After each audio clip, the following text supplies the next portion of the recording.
In years, crime rates have been on the decline, yet the fear of violence continues to seize Americans nationwide.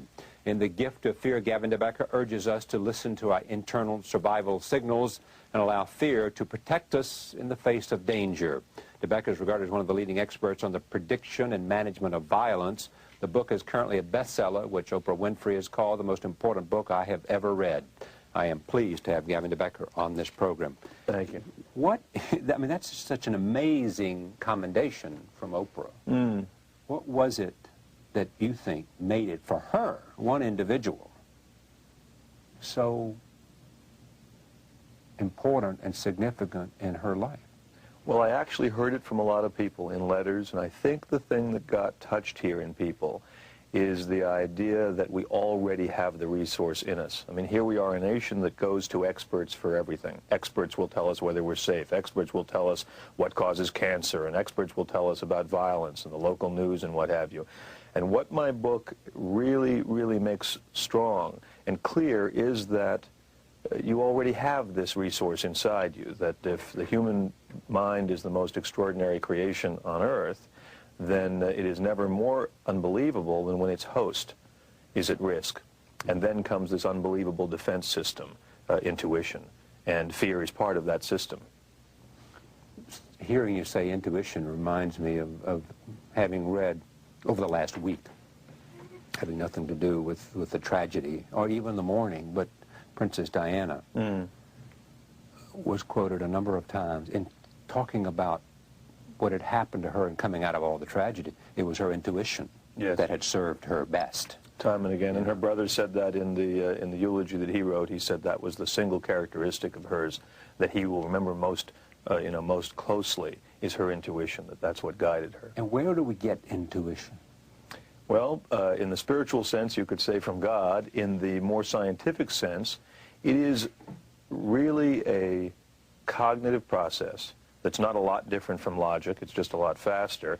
And it's getting from A to Z without stopping at all the letters on the way. Our way, the more male way, is we stop at all the letters on the way, and we want to be positive before we commit to Z that we saw every one of those letters. Intuition just is a knowing.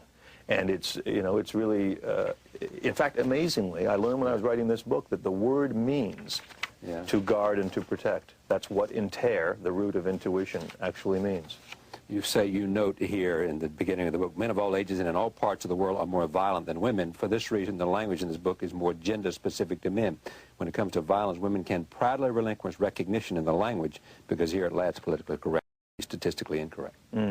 Right. There's differences in men and women. No question.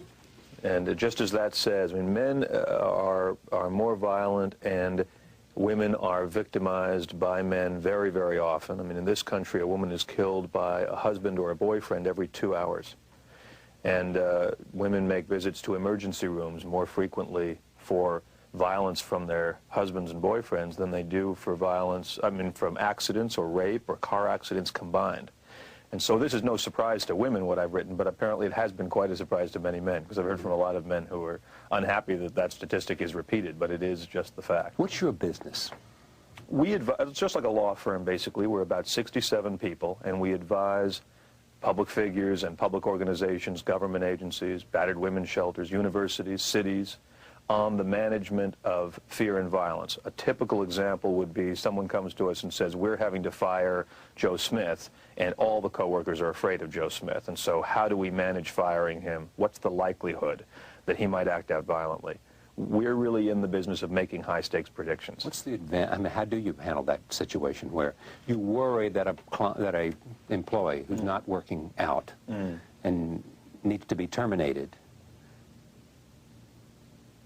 might react in a terrible way?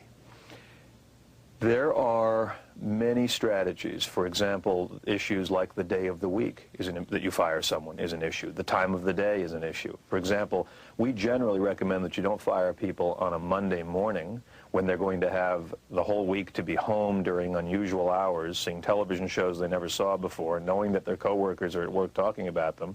We recommend firing on a Friday evening when everybody's going home anyway. And so Saturday will be a normal day for them, and one hopes they'll focus on the future the following week. But there are warning signs associated with people who act out violently. And thankfully, most people who come to us with a fear issue find out that the likelihood is very low that the person will act out violently.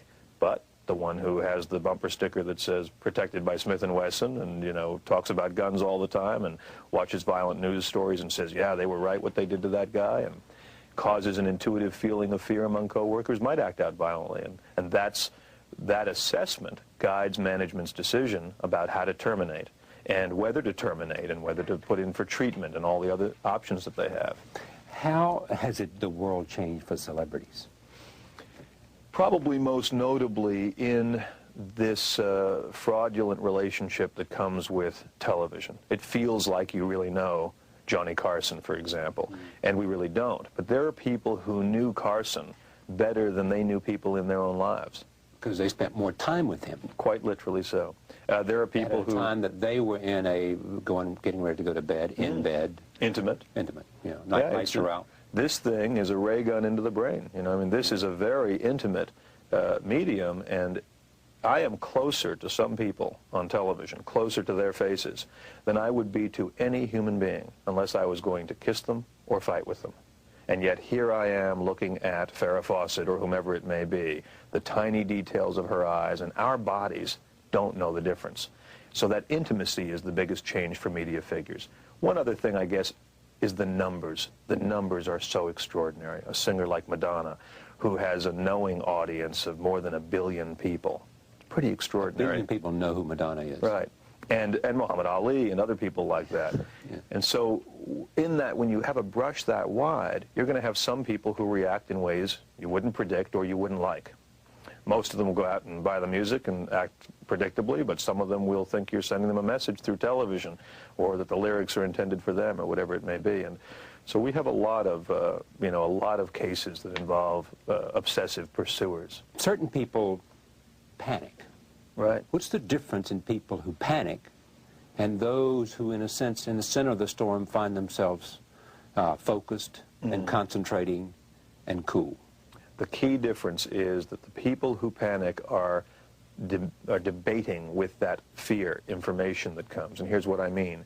Fear says to people, a woman who's at risk of being killed, it says, shut up and do what I tell you to do, and I'll get you out of this. And suddenly extraordinary resources come. And that's why fear is a gift. That's why it's a gift. Panic, on the other hand, is when you start to imagine, oh, geez, now this could happen, and that could happen, and this means this, and I could slip, and all.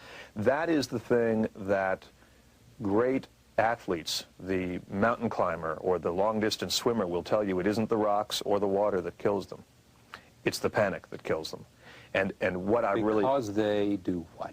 Because you stop listening to the natural resource and you start living up here in the mind, and you start trying to predict all these things that may happen when fear and intuition have already predicted it. It's like you and I now have literally made an evaluation that neither of us will hurt the other, and you know it as certainly as you could ever know anything. But I could slowly change your mind. I could get angry. I could reach for a knife. You could remember something about... The point is that until those things happen, you're at ease, and you know there's no one behind you right now. And I know there's no one behind me. If someone touched me on the shoulder right now, you get a hell of a reaction. You're trying to do this stunt of looking around. But the point is that it's coming, the garrote is coming. The point is that intuition and fear have done all that thinking. Before we even hear the starting pistol go off, we won the race, if we listen without debate. And I give you a great example of somebody who doesn't. Who? A person who... The elevator door opens in a building late at night, and a woman wants to get on the elevator, and inside the elevator is a man who scares her. She feels a little hesitation and fear, and she doesn't know why. It might be his size, it might be his appearance, the late hour. It doesn't matter why. The point is she got the signal. What does she do? She says, I don't want to live like that. I don't want to let the door close in his face. So for fear of being rude, she will get into a steel, soundproofed chamber with a creature she's afraid of, and there isn't an animal on earth that would do that, but we do it. Because of denial, the opposite of intuition. Because we want to hurt somebody's feelings or something? Well, because we're afraid not to, who knows? But the point is we will get into an elevator with someone we just got this signal about because we live in this culture where we can deny. What is the most satisfying response